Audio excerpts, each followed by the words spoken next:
Hey everyone, it's Movie Lover 120 here, and I'm here with episode 19 of my Halloween horror movie review series. Now, before I get started, I just want to let you guys know that this episode's not going to be me reviewing a horror movie, technically, but it is called one of the scariest movies of all time, and also one of the saddest movies of all time, and I just felt like reviewing it because this year marks this film's 20th anniversary.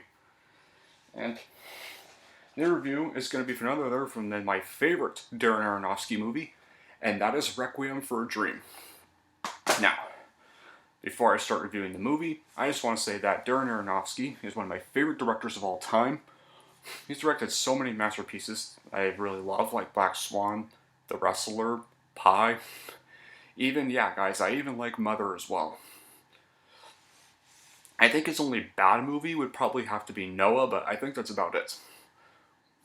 Other than that, he's still a very phenomenal director, and this is easily my favorite movie from him he's done. Yeah, it is very... Yes, it is definitely really disturbing, it's very heartbreaking, and it's definitely a film people would say that they definitely cannot watch twice because of how really depressing it is.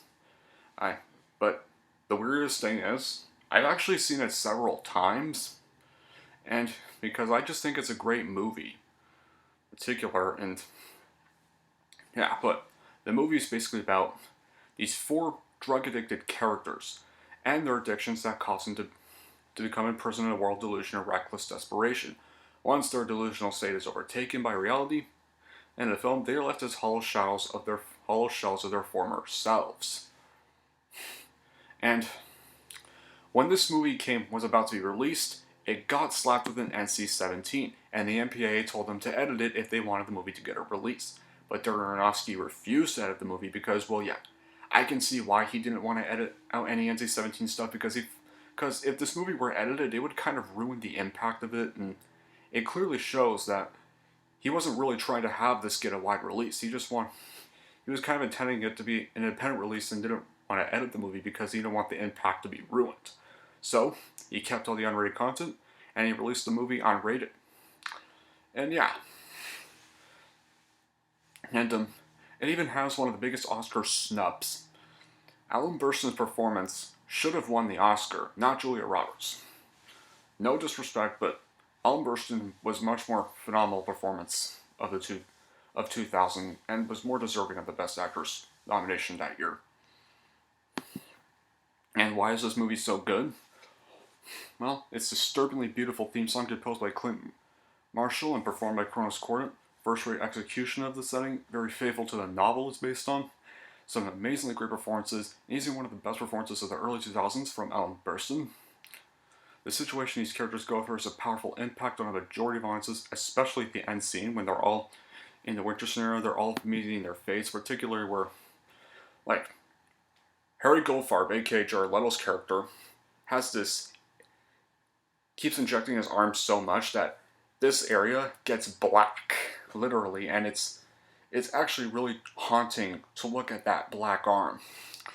Especially when it starts getting all increasingly worse, and him and Tyrone Love, AK, who's played by Marlon Wayans in this film, and much to a shock, Marlon Wayans gives a very great performance, something you don't expect from him. No, he's known for comedies like White Chicks, Little Man, and the Scary Movie films, well, the first two anyways. Yeah, and of course, let's not forget the infamous Fridge Monster. And let's just... Fridge Monster, well, it's a good take on the American drug epidemic. Magnificent cinematic techniques and terrifyingly beautiful visuals, which can easily scar for one life due to how disturbing they are. And the characters are actually very tragic characters, especially Sarah Goldfarb, who just wants to fit in that red dress and be on television after she gets that call on the phone.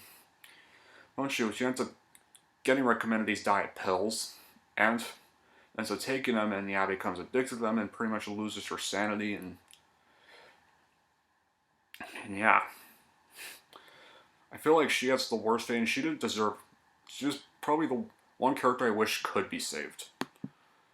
And now the bad qualities is the characters may not be straightforward to relate to if you're not experienced to addiction. Despite its powerful impact on audiences, the American drama epidemic is more irrelevant than ever. Yeah, because some people still seem to take drugs even despite watching this film. I mean, personally, this movie is why I don't do any drugs, and don't smoke, and don't vape. Because of this one film. But, yeah, it's probably got one of the most heartbreaking endings of all time. It's even very haunting and stuff, and pretty much everybody's acting performances are really good in it. And yeah, it is. I definitely do consider one of the most disturbing and saddest movies I've ever watched. And I can see why. Like, it's so realistic. It's not like comedic at times. It shows what really happens when you take drugs, not like how the Hollywood comedy movies portray it, or Hollywood gangster movies portray it. But now, if you are over 18 and up, then I do recommend Requiem for a Dream. But definitely not if you are under 18. I definitely do not recommend you watch it till then.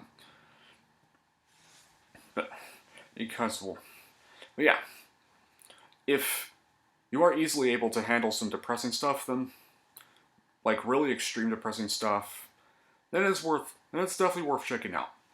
It's probably my favorite drug movie of all time. It's my favorite addiction movie of all time, and it's my favorite Darren Aronofsky movie of all time, and it's one of my all-time favorite movies. And here is how I would rank it. I am going to give Requiem for a Dream a flat out 10 out of 10. And that's it for my review of Requiem for a Dream, and happy 20th anniversary to the film. Definitely a phenomenal movie. But now that I'm done my Requiem for a Dream review, I will now be going back to the horror movie genre with my next episode, which will be episode 20.